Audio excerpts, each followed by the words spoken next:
कोसी नदी हजारों लोगों की जिंदगी तबाह कर रही है। ये बिहार के मधुबनी जिले के गांव है, जहां कोसी नदी का तांडव देखने को मिला है।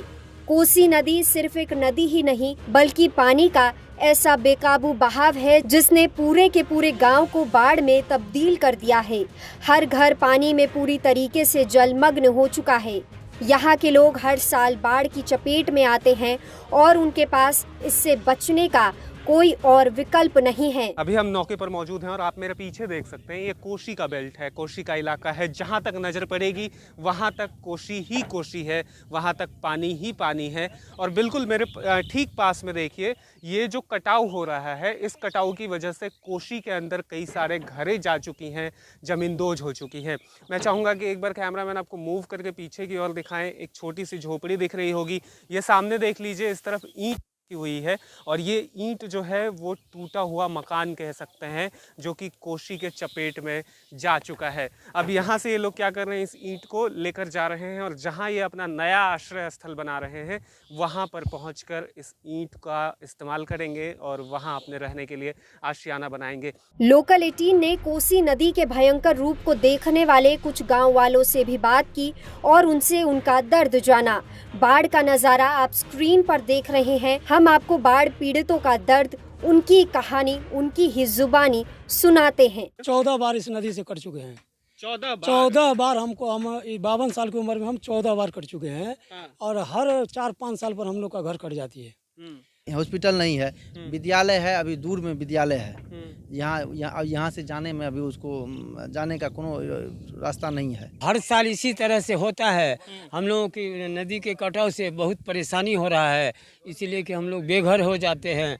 अभी जो वर्तमान में मौजूदा आप लोग जो आए हैं, हम लोगों का घर कट गया।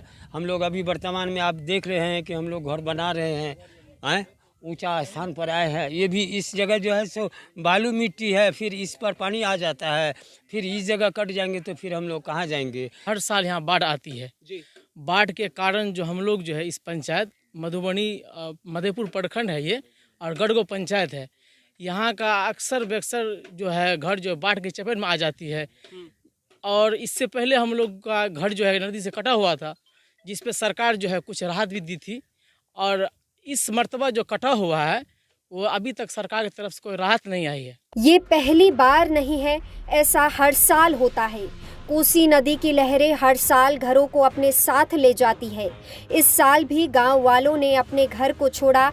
अब किसी नई और सुरक्षित जगह पर जाने के लिए वहां घर बनाने के अलावा इनके पास और कोई दूसरा विकल्प नहीं है।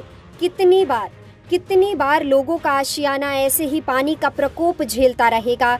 सरकार कब तक इस मामले पर चुप रहेगी? और ये जो बिजली लाइन दे रहा है, इससे क्या फायदा होगा? हम लोग को भी कट जा रहा है, अभी दिया है 2-3 साल हुआ, वो कट गया, वो फायदा हमको क्या है बिजली से? सरकार से ये जो आपकी डिमांड है, इससे पहले भी कभी की गई है क्या? इससे पहले भी की गई, लेकिन कोई सुनता नहीं। कोई मंत्री या सांसद या कोई भी है, और जल संसाधन मंत्री और भी है, कोई ध्यान नहीं दे रहा हम लोग को। सरकार जो है अस्थायी निदान नहीं कर रही है। आती है, अपना हवा पानी देके, अपना इलेक्शन के समय आता है, ये कर देंगे वो कर देंगे, उसके बाद जब इलेक्शन ख़त्म हो जाता है उसके बाद इस सब पे कुछ ध्यान नहीं देता है। देखिए, जो अभी कुछ किसान जो है धान का रोपनी भी किया हुआ था, फसल भी बर्बाद हो गया, और नया जो मकान बनाया हुआ था, मकान नदी में जो है कट के विलीन हो गया है। कोई भी व्यवस्था, न प्लास्टिक है, न अनाज है, न कोनो व्यवस्था है, कुछ सरकार कुछ नहीं हम लोगों को मदद कर रहा है। कटाव के चपेट में हम लोग हर साल आ जाते हैं और हम लोग का आर्थिक स्थिति बहुत कमज़ोर है। कभी जो है ज़मीन बालू की वजह से भर देता है, कभी घर कट जाता है। यहाँ का स्थिति बहुत ही गंभीर है। बुजुर्गों की आंखों में चिंता है। जवान अपनी जिंदगी की लड़ाई लड़ रहा है और बच्चे भूख और परेशानियों से परेशान हैं। महिलाएं अपने घर परिवार को खाना नहीं खिला पा रही। गांव वाले सरकार से क्या चाहते हैं, आपको ये भी सुनाते हैं। चाहे इसको मधुबनी जिला में जो है हम लोग को कहीं पुनर्वास का व्यवस्था कर दे, अस्थाई पुनर्वास का व्यवस्था कर देगा, तो हम लोग को इस तरह से ईंट मकान को नदी में नहीं कटेगा। हम लोग वहाँ अपना घर बना करके अपना अस्थाई से रहेंगे। यहाँ से हमारे पूर्वज को सुपौल जिला में पुनर्वास मिला है, लेकिन वहाँ जो है दूसरा जिला होने के कारण वहाँ का लोग जो है कब्जा किए हुआ है, हम लोग को वहाँ नहीं देता है बसने के लिए। आपके माध्यम से हम अपने प्रधानमंत्री को भी कह रहे हैं कि हम लोग का कोई जो है अस्थायी रूप से व्यवस्था कर दिया जाए। हमसे पहले कोई आया आपके पास? आपसे पहले अभी कोई नहीं आया है। और सरकार हम लोग को अगर ये दोनों कोसी तटबंध के बाहर हम लोग को अगर कोई जगह मिल जाए तो हम लोग वहाँ जीवन व्यतीत करेंगे। कि हम लोगों को एक अच्छी जगह ऊंचा स्थान कर दिया जाए, जो हम लोग उस जगह स्थिर होकर के हम लोग चैन से रहेंगे। कम से कम तो 75-76 परिवार है जो सारा ये नदी में कट गया है। जब हम लोग वहाँ से आकर के यहाँ पर बना रहे हैं घर।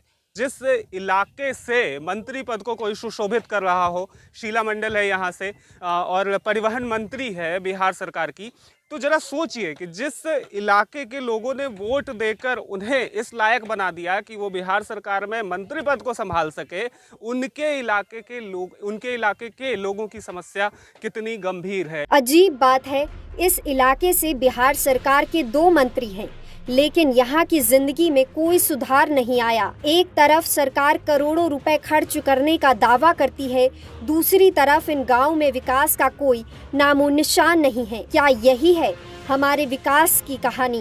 क्या यही है हमारे बिहार की कहानी?